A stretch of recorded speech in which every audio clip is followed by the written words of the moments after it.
Good morning, viewers. Welcome back to our channel. Today we'll be discussing addiction, understanding addiction, and the stages of addiction. Our lead psychologist, Dr. Ken Ochieng, will be taking us through. Stay tuned and welcome. Karibu, Doctor. Thank you, Mr. Isaac. Yeah. Yes. So today we want to discuss matters addiction.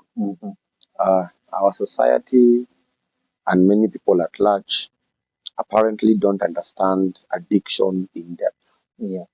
So the first thing that we need to do is to demystify what addiction is. Secondly, also we are going now to understand correctly, medically, what addiction is. And from there, at least I know our viewers will be in a position to be better informed. Yes. Okay. Yes. This addiction issue, it's an issue that a lot of people don't understand. They have a relative or someone who is in addiction, someone who's living perfectly well. Then with time or after some time, someone starts changing. They change their way of life. They start becoming irresponsible. Their life becomes unmanageable. They are no longer in control. It's like their substance of use, whether it's alcohol or the drug, it's like it starts controlling their lives. They lose even the choices. Now the drug becomes the one choosing the choices for them. Yeah. So can you elaborate for what really happens? First and foremost, like I've said, we are going to demystify what addiction. Many people think that addiction has to do with a moral compass of a person. When we're talking about a moral compass, there are many people, loved ones, who you will hear them say, many people are drinking, but this type of your drinking is getting out of hand. So some will think it is a moral problem. That is why you will hear some people say, you can drink, but you don't have to do, or you don't have to follow this behavior, certain behavior patterns. Some think that drinking, it has something to do with superstition. There are people who believe mtoto wangu alirushiwa kitu. Alirushiwa roho ya kukunywa. So when we are talking about addiction, the first thing that we need to understand, addiction is a chronic brain disease. It's a disease. Medically, addiction is a disease. That's something that I want our viewers to be able to understand. And we have two classifications of diseases. One, we have a class of diseases called organic diseases. We have a second class of diseases known as inorganic disease, and that is where now addiction falls in. So addiction is not a behavioral problem. The behavioral problem or the moral problem is a byproduct of the disease. So that's what addiction is. It's a chronic. The word is chronic. It's a chronic brain disease. And this disease is characterized by two major things. One, it is characterized by a major change in the chemistry of the brain. And I will explain that shortly. Okay. So when the brain chemistry changes, or secondly, when the physical structure of the brain changes, then that person is considered an addict. Are we together? Yeah, together. Yes. So our brains have what we call, when I'm talking about the chemistry of the brain, we have things we call neurotransmitters in the brain. Yes. Some of them can include things like dopamine. They can include things like serotonin. We have things like endorphins.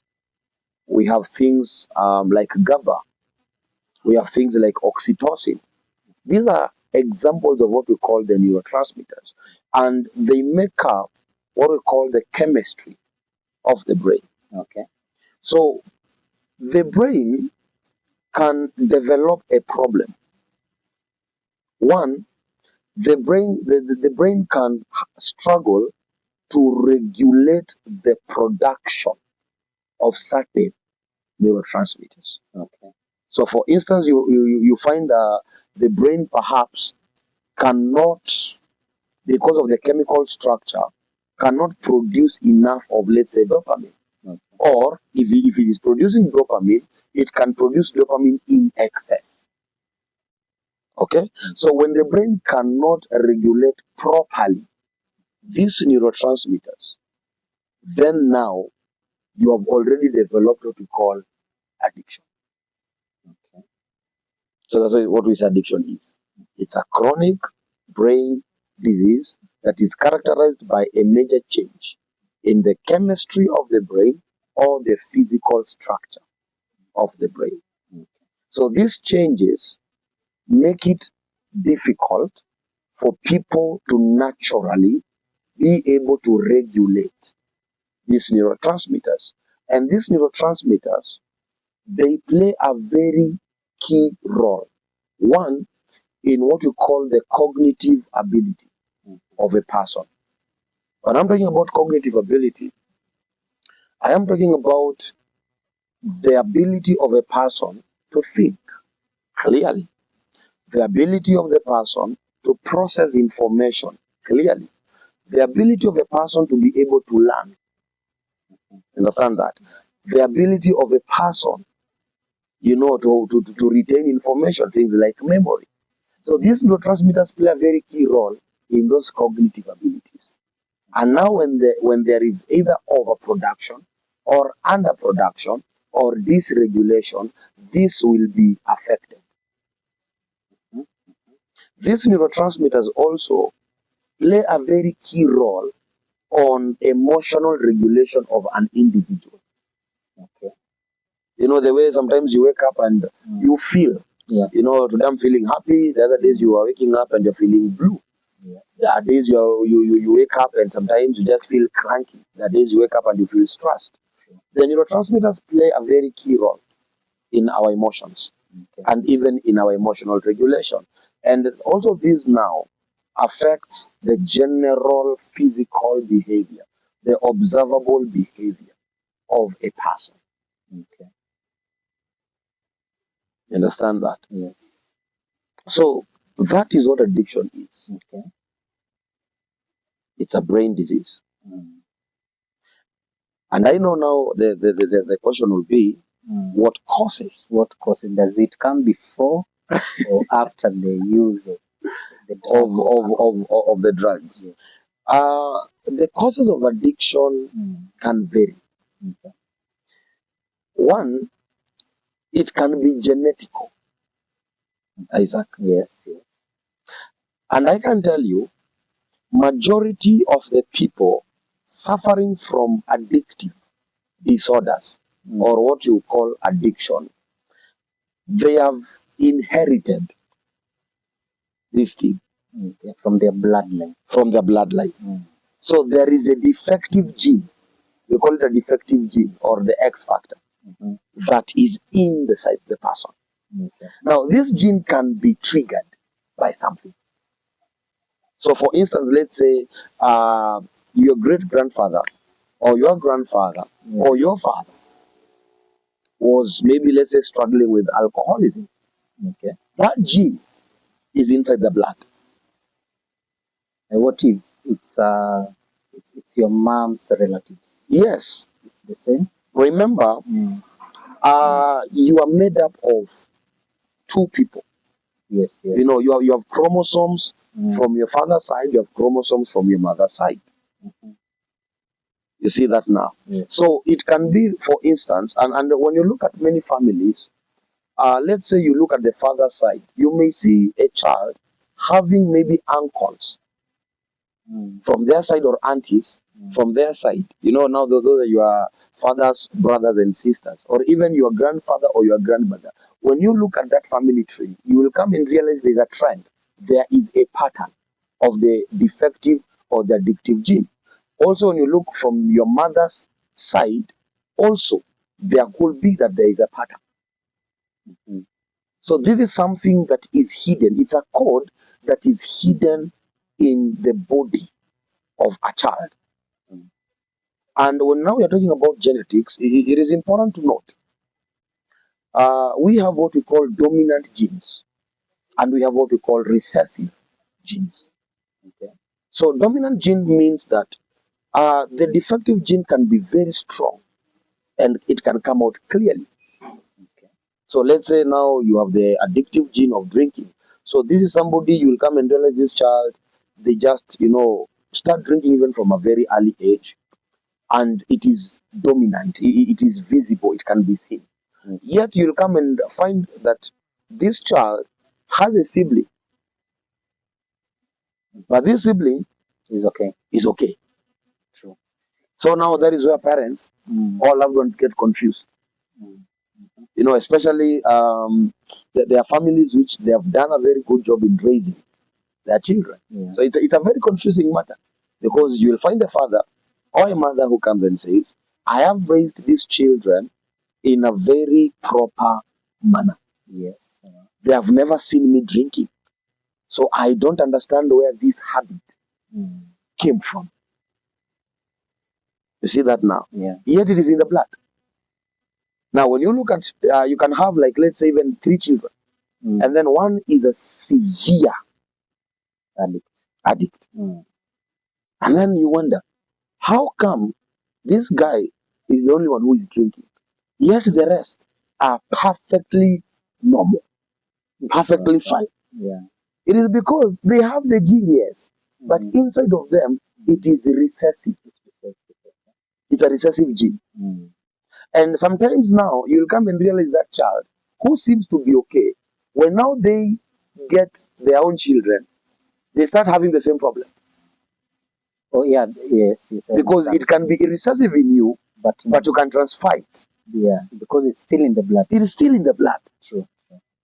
So that is why sometimes you'll come and realize, you will hear people say, huyu mtoto amechukua tabia ya guka yake. So unaweza kuja unapata maybe the grandfather was a serious addict in alcohol.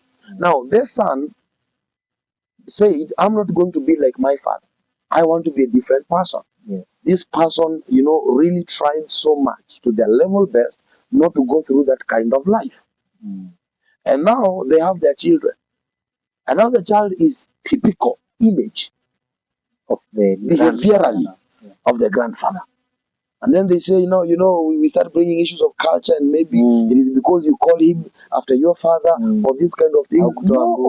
Now, how could mbuzi, and there's so much of superstition that now starts going on. But it is a gene. In you, it may be recessive. You control it. But to your child, it can be dominant. So one of the causes of addiction is genetics. Genetics play a very big role. So it's like the major cause. It's one of the major causes. See that now. Secondly, the other cause can be significant. The key word here is significant. We have what we call significant psychological stresses. Okay. Now, the environment has a way to change the chemistry of the brain. Okay.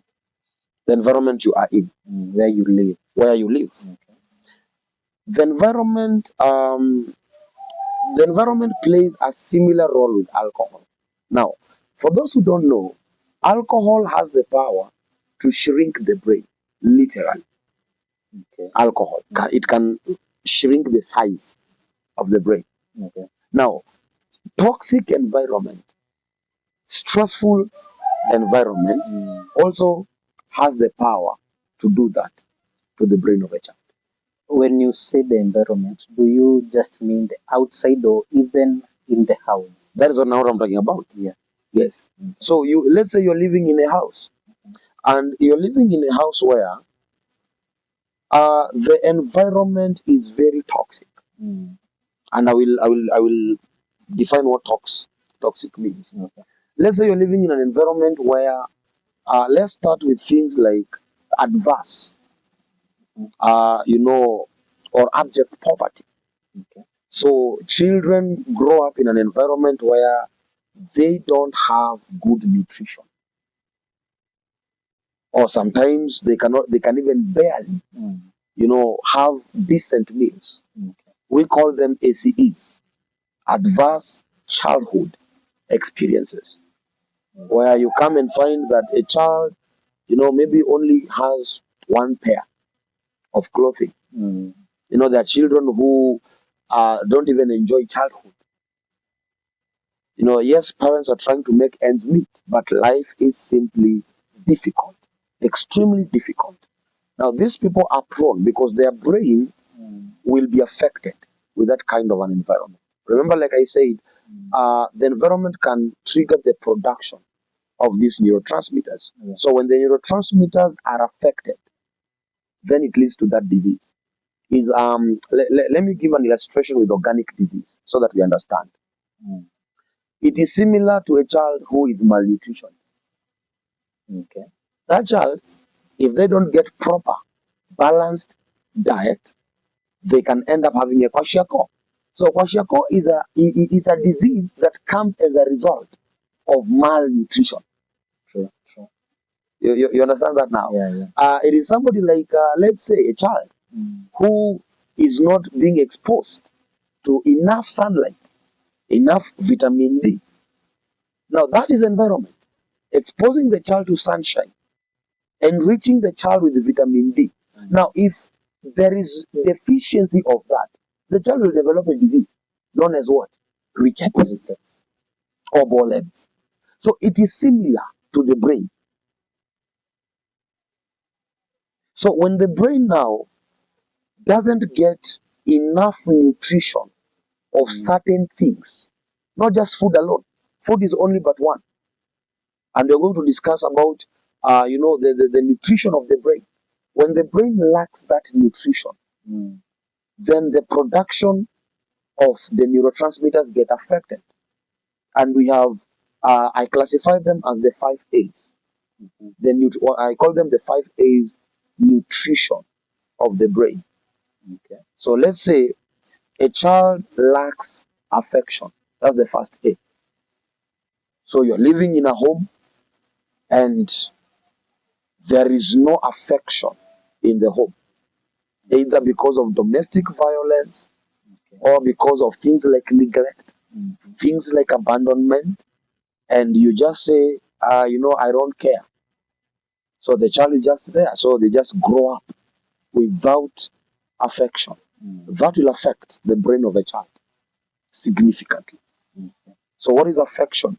Affection is the use of what we call effects to produce affect.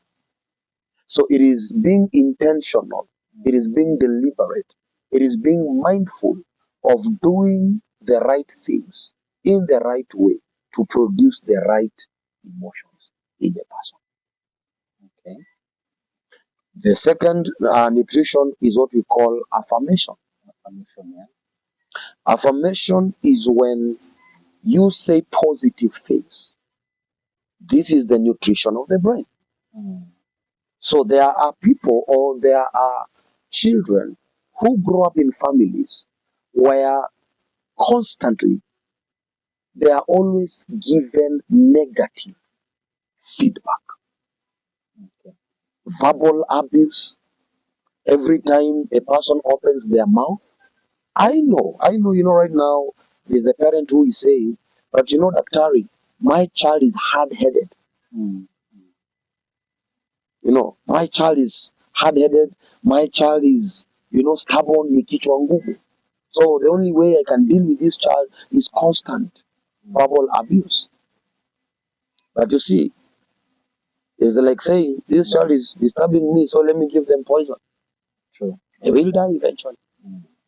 So affirmation is a positive feedback, is a positive compliment. Okay. And there are people who lack that. True. You see, so some have not yet been abused verbally, but a parent, a caregiver, a loved one, a sibling rarely gives that. it affects the development of the brain. Okay. You see that? The other nutrition is what we call appreciation, where you are acknowledged, your efforts and contribution in a home setting, in a society setting, in a work setting is actually recognized and appreciated. And there are many forms of appreciation.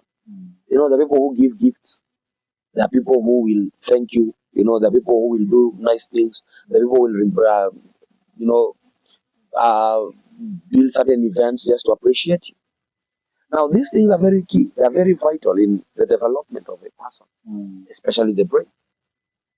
So many people, their efforts, their contributions are not recognized, are not appreciated. And most of the time when the brain doesn't get enough appreciation, this person can develop a problem. That is why you'll find many people who, because it has side effects. You know, people who, like I've said, who don't have affection, character-wise, you'll realize these people are people pleasers. That's the side effect of lack of affection. They become people pleasers. Deny or deprive somebody affection, they become people pleasers. That's the side effect. So these are children, these are adults, these are people who don't have boundaries. They don't have a way to say no. Everything about them is yes. That is how now they get up even into drugs. They get into very shady things.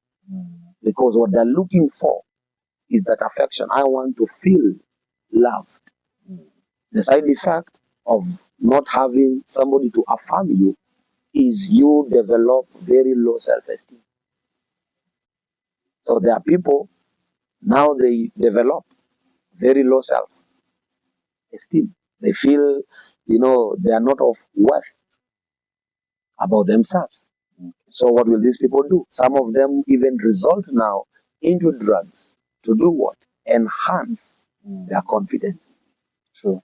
Isaac, there are people you will hear them telling you the reason why I am drinking is because anytime I am drunk, my confidence It goes up. it goes up. I can confront people. Okay. I can become social. I can talk. I can do this. I believe in myself. There are people even sexually. That is why there are people who even use enhanced drugs sexually because they feel when I have this, I can perform.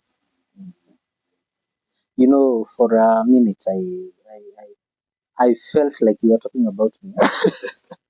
Because for me, my addiction, when I started drinking in high school, Yes. I used to be very shy, very reserved. Mimi hata madem sikuwa naongea na madem. Yes. So in Form 3, ile time a friend introduced me to drinking, hiyo time too, the first time I drank, a hard drink, ikanipea confidence, courage. And I'm telling you, from that day, I embraced alcohol, nikasema hii ndio kitu yangu. Exactly. So every time I wanted to do something to, you know, at the same time ilikuwa inaondoa inaitangwa inhibition. It removes inhibition. So I could do anything. Yeah, so you are right. Exactly. Yeah. You see that? We want appreciation. Okay. People, like I've said, when I talk about appreciation is this person, remember your intention on your deliberate. You are recognizing the efforts and the contribution of this person. Now, failure to do that, a person develops what we call aggression or anger. Okay. And you will see it manifesting. So we have, different forms of aggression. There are people who become now openly aggressive. They will have emotional outbursts. They will throw tantrums. Those kind of things. Yeah. Yet some now have what you call passive aggression. So these people will stonewall you. You wonder, a child comes home, doesn't want to talk. They are shut.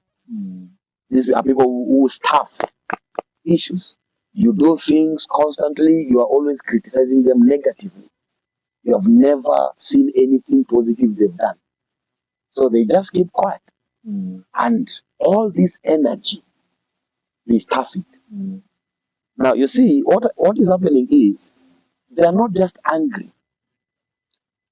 That anger biologically triggers overproduction of cortisol hormone. Okay. So when the cortisol hormone is now in the blood or the body will want to get rid of it. So what will happen? The body will send impulse signals to tell you we need to get rid of this. Now, what is the easiest way of getting rid of that? Increase dopamine. Now, how do you increase dopamine? Because now the body wants a dopamine surge. Yeah. You understand? Overproduction of dopamine. Now, healthy things naturally don't produce a lot of dopamine. Sure. So this person will sit down and somebody will come and tell them, you know what? Smoke this back. Take this alcohol. Engage in impulsive sex. Let's do something risky. Now, that risk increases dopamine, overproduction of dopamine. So this person now realizes, wow, anytime I drink, Yeah. I feel so relieved, I feel so cool, I feel okay. And now that becomes their mode of operation. So constantly at home, my cortisol levels are always high. Now I have found a cure of that. Sure. What is the cure? Constant drinking. Seeing how the environment now brings about this thing. Yeah. So a person will come home, ni makelele. Makelele tu, yeah. You are this, you are this, you are this, you are this. What you don't realize is you are making noise because you are frustrated. But it is beyond emotional. It affects the chemistry of the body. Can we say it's the same thing that causes maybe like venye tunasikianga there are some men before Yes. in the home They must go. maybe the home is toxic, Thank the you. wife is toxic, Yes. nyamazangi, so every time lazima apitie Exactly. ndio akienda home akuwe amelewa. Okay. You see, that explains why some people, even some children, will come and say, I just want to get out of my home. I don't want to be with my parents. Yeah. Let me just leave. Let me just go. You see, Okay. because the environment is not only toxic in terms of emotion, it is now even affecting the production of key neurotransmitters and hormones inside the body. And the body needs a way to regulate all that. The fourth nutrition is what we call approval. Approval, okay. Approval is a sense of belonging. When a person is either in an organization, in a community, in a family, in any place, people want to feel, people want to know, people want to believe that they actually belong. And I can tell you, Isaac, one thing is for sure. A lot of people, leave alone our patients or our clients, a lot of people, even in the community, when I sit down to talk to them, you'll always hear people have this one problem. They will tell you, I feel like I don't always belong. And this explains the pressure. Why many people now, you will realize they always want to fit in, quote unquote, in the wrong company. Peer pressure. It's not about a wrong company. It's about a need. Wanting the to. brain needs to feel, to know that I belong. Okay. You understand that? Yeah. And it is unfortunate that when you look at people who most of the time are together, it is because they have the same struggle. Birds of a feather. Birds of a feather flock together.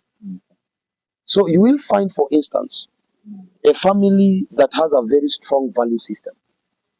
But there is a member who does not feel like they belong. Why?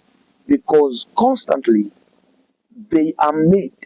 People verbalize it, show it in attitude, show it in all these kind of things, and they are trying to fix a person. You have to be like this. You have to do this. You have to talk this. You have to do this. And the person feels inadequate. The person feels, I am a black sheep. The person feels the standard is too high. I simply don't belong. True. So that person goes somewhere and finds another group who have the same challenge. And now you wonder, why is this person always choosing those people over us? True. You find somebody coming from a very affluent family, but the kind of people you find this person with, it baffles you. You fail to understand. Huyu mtu amekosa nini? Correct. And you'll hear parents say that. You'll hear loved ones say that. You'll hear spouses say that. When you go to these people's homes, everything a person would want in life is provided for. But this person will leave all that, go elsewhere. Why? Because the system, without knowing, is making this person not to feel that they belong. Okay. Simply sometimes because of conflict of value systems or the approach that the loved ones are using on this person. There are families where you come and realize, for instance, a person may not be as smart intellectually as the rest. So there is constant negative comparison among siblings. You find one sibling is doing well in school, the other one seems to struggle. Yet we have even learning disorders. True. So this person is always compared to the other. Why can't you be like your brother? Look at your brother. So this person is always under pressure. Your brother has finished school. Your brother has a degree. Your brother, your sister, your brother, your sister, husbands and their wives at home. You find a husband and a wife at home. They have friends. And you are constantly coming home to constant reminder and criticism. Look at your friends. Look at your mates. Comparison. Comparison. Negative. I'm not saying comparison is bad, but there is healthy comparison. True. But when we don't know when to draw the line, that negative comparison makes a person feel, I don't belong. That is why sometimes you'll come and see children who are like, a child has never called home for a whole year. Yeah. Husbands who never want to come back home. So they'd rather stay in clubs. You'll come and find wives who have never visited with their mothers. Because every time they come home, they just feel, I don't belong. You always compare to your neighbor. Oh, your neighbor the other day, they have brought a new car. Or the neighbor the other day has gone to Dubai. Or my neighbor the other day has brought her mom this and this and this and this. So sometimes you even feel, you get to a point whereby, Isaac, you are almost telling your parents, for instance, see, then you just go and be the mother of that daughter. That's true. Because it's like, for me, I've never been a good, or I have never been enough. Yeah, enough. Yeah. Good enough for you. True. Now, when a brain is in this kind of environment, the brain gets affected. And so these are the people that you will realize the side effect of not having that approval. They're the people who will always withdraw. The side effect is, you will see, these are people that always withdraw and isolate themselves from families. And they will go to places where they find comfort. Where they're embraced. Where they are embraced. Where they feel they are good enough, where they feel they belong. Unfortunately, most of these groups are what we call the groups of misery. Groups of misery. You know, we say misery loves company. Company, yeah.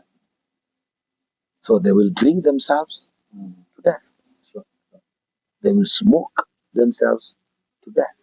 They will live reckless lives. Now they don't care about the damage. Sure. All they care is, I belong. This explains why somebody, you'll find them in toxic relationships. And as a parent, you have your child. You are asking your child, what are you lacking? Mbona unaniaibisha? Isaac, you know, I have a lot of parents who don't understand what is happening. Yeah, sure. But you see, you have a perfect home. You have the money. Kila kitu. Everything is good. But there's one thing you're not meeting. And that's why, like I've said, it could be either you are ignorant or it could be your mode of approach is wanting. You see that? The final nutrition is what we call attention. Environments where people are constantly busy for each other has a problem. Be it parents to their children, be it spouses, be it friends. So you are in a home and you can never have an hour or two of undivided attention. So children are always on their screens, on their tabs. A child is walking up to you, telling you, Daddy, Mommy, I have this problem. You cannot even have eye contact with your child. You respond to a child and you're glued on your phone. And the child will just go. A child comes to the father, Daddy, can you help me with this homework? And you're like, go to your mother. And you don't see any problem with it. So you don't give the child attention. A child can fall, hit themselves. Instead of rushing to check, is the child okay? You say, oh, you know, parents, especially at the older generation, you don't overpamper. Don't overpamper the child. Acha anguke, you are strong. These are things we do. These are things we do. So what happens is that affects the child. How? You are programming the brain. You are telling the brain you are on your own. Never depend on us. That's a program. Wow. And this is why you will come and realize children now, the side effect. These children, they have what we call acting out. They will always act out. So all of a sudden, you are called to school. This child is always the rebellious one, always leading strikes, always doing cheeky cheeky, very funny things. That is what we call acting out. What their body is screaming is, I just need you to see me. I need your attention. And if I cannot get it in a healthy way, I will get it in the most unhealthy way you will imagine. It's an acting out. That explains why sometimes you'll even now find people dressing very funny. Yeah.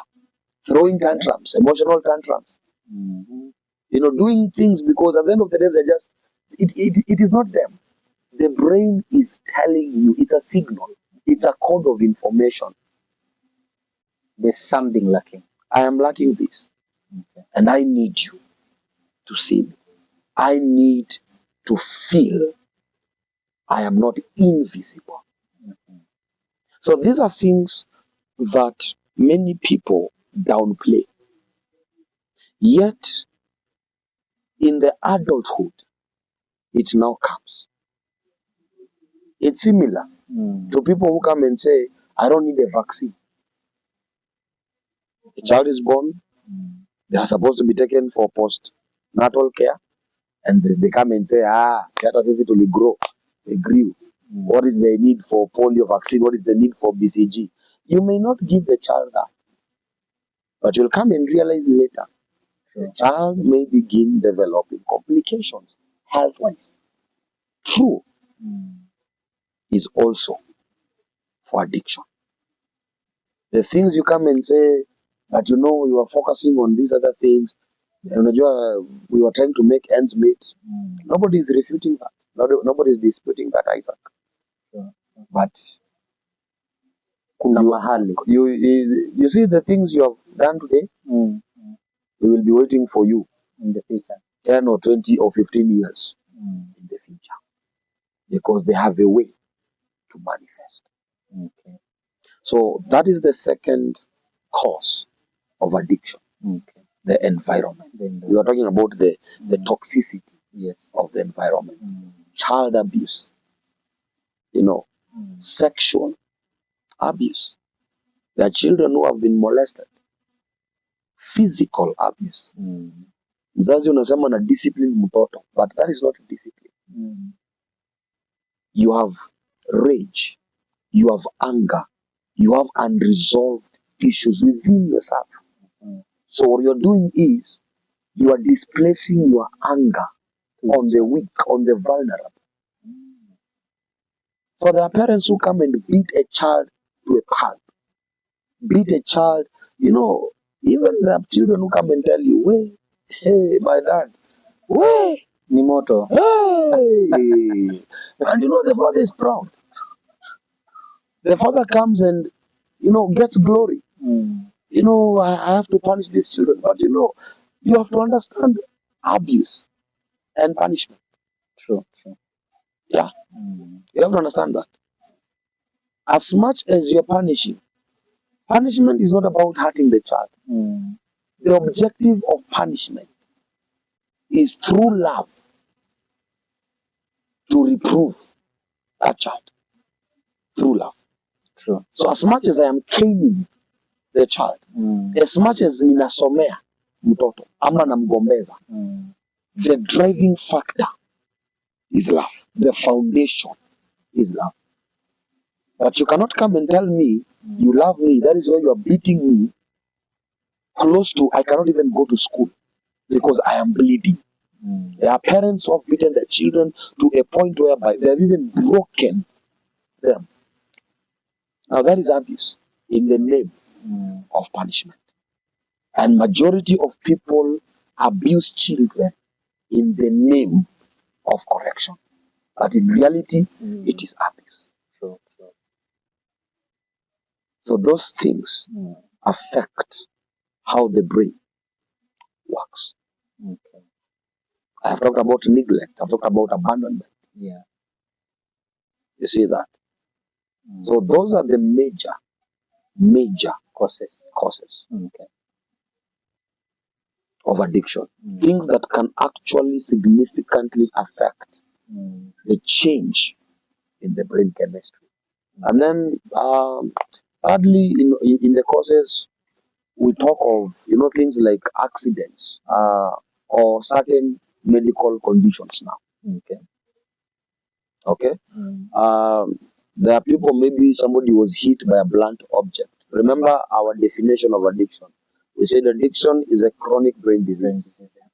Okay, that is characterized by a change in the chemistry and the physical structure of the brain. So there are things that can actually affect the physical structure of the brain. Developmental. A child may have fallen, hit their head, and that maybe had an impact. A child may be playing with another child, and then somebody hit with a blunt object on the head, and that changed somebody may have had the accident. These things have potential to change the brain physical structure and also the chemical structure. There are diseases, things like syphilis can go to the brain. Cerebral malaria, left untreated, can change the brain structure. Things like tonsillitis, hypertrophy. So kuna magonjwa zingine watu wanapuuza, yet they can go into the brain and alter the chemistry or the physical structure, which now later may cause now what we call the disease of addiction. So that is what addiction is. Those are the causes of addiction. And maybe we can now discuss the signs of addiction for today. When it comes to the signs of addiction, there are three major signs that somebody is an addict. The first major sign of addiction is what we call obsessive thoughts. Obsessive thoughts.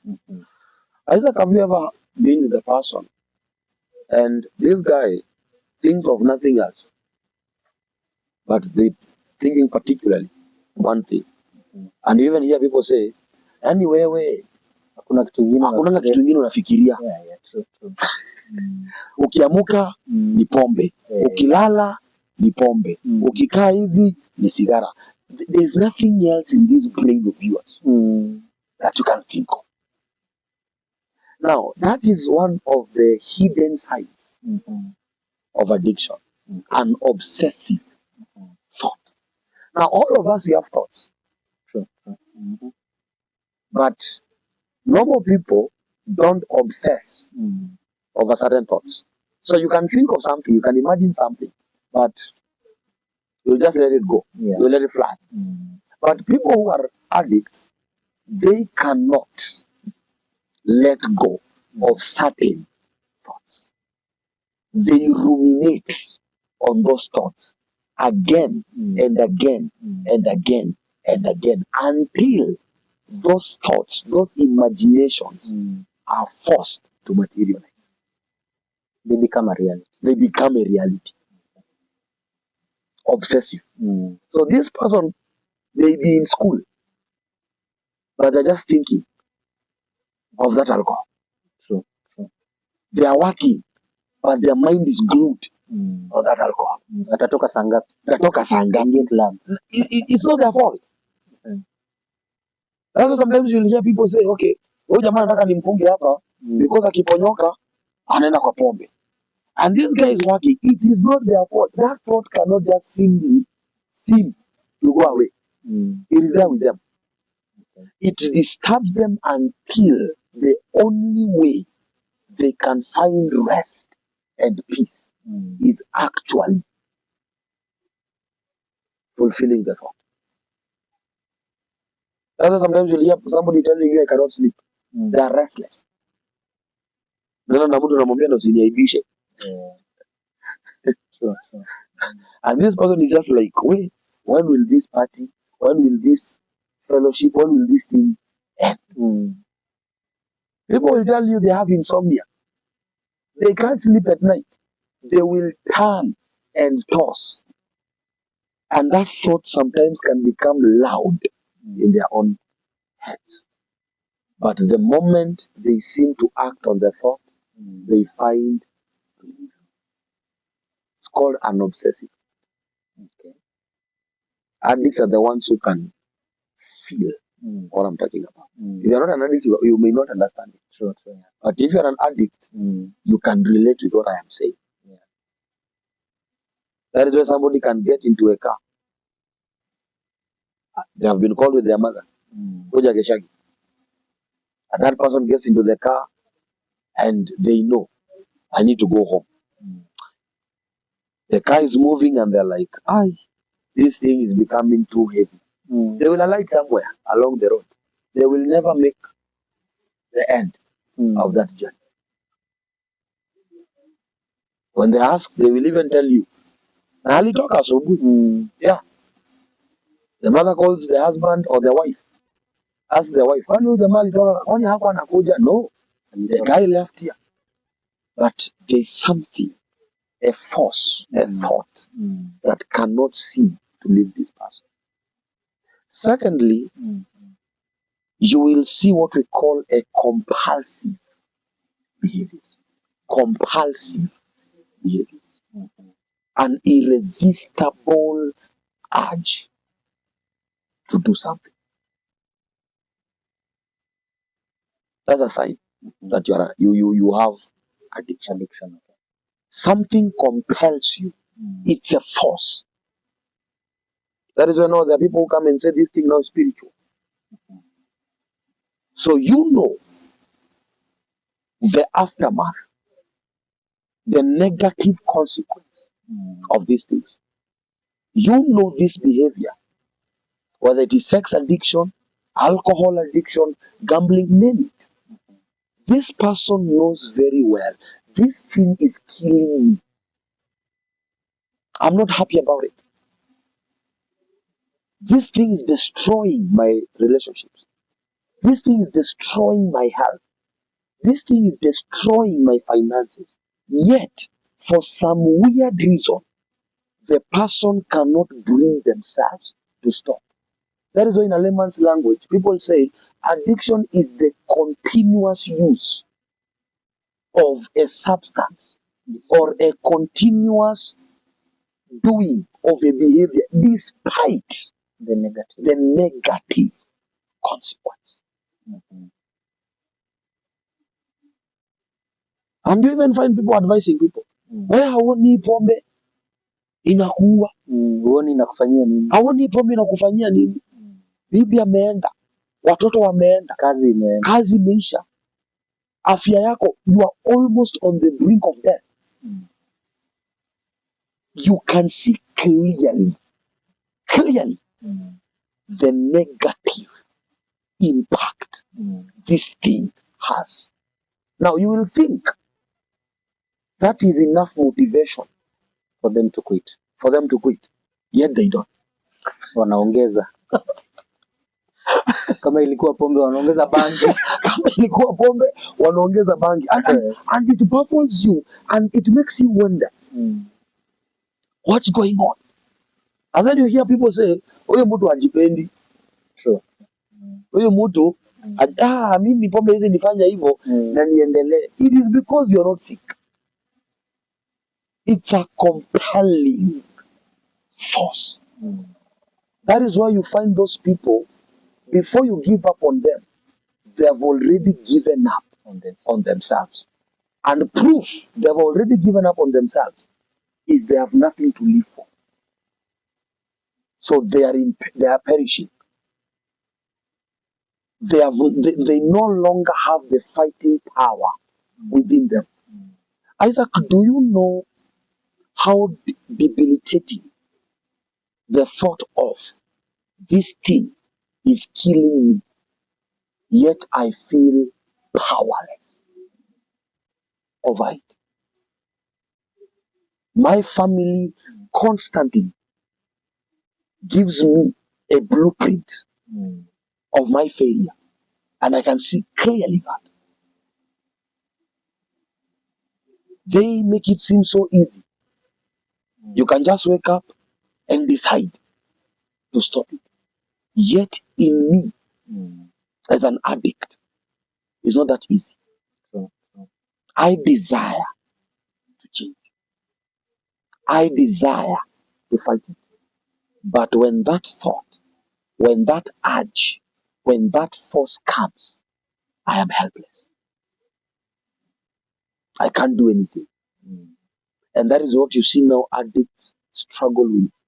The guilt, the shame, the pain, the depression.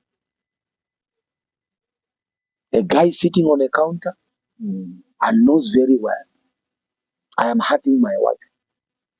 I'm hurting my children. So what do? In order to escape the reality of the harm they are doing to their loved ones, they have to numb that pain. How do they numb it?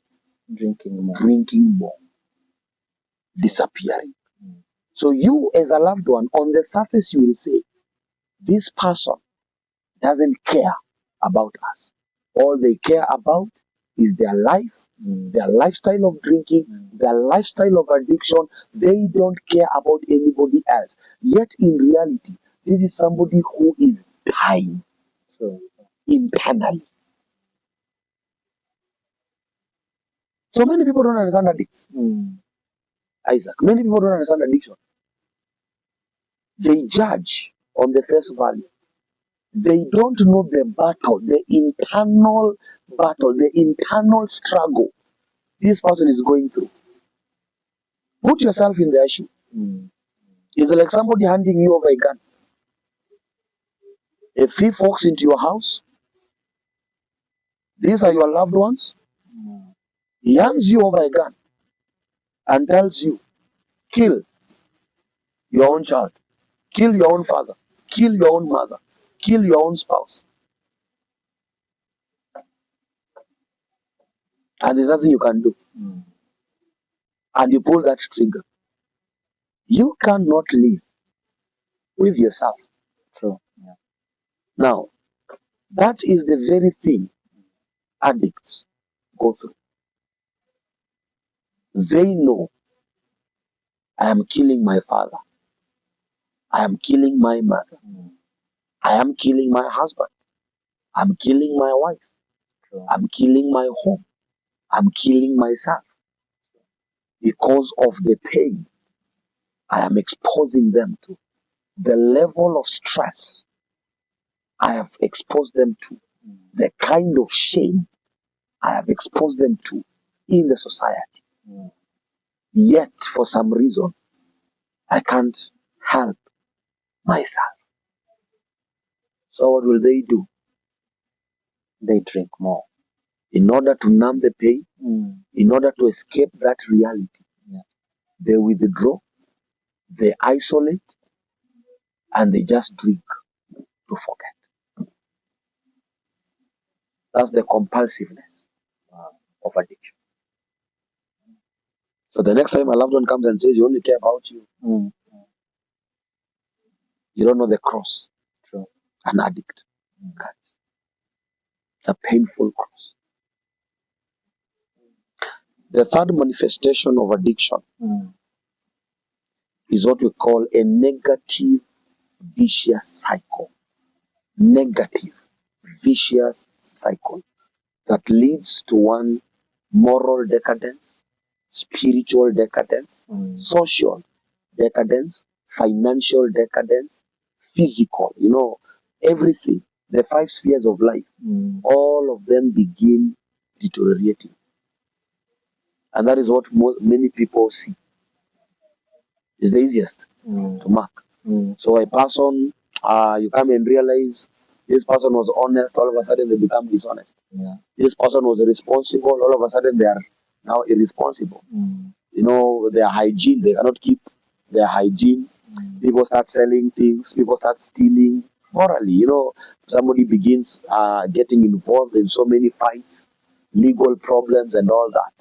People start dropping out of school, dropping out of work, things like unwanted pregnancies and so many things. Financially, people become irresponsible. Financially, you can't keep a job, you can't keep a business.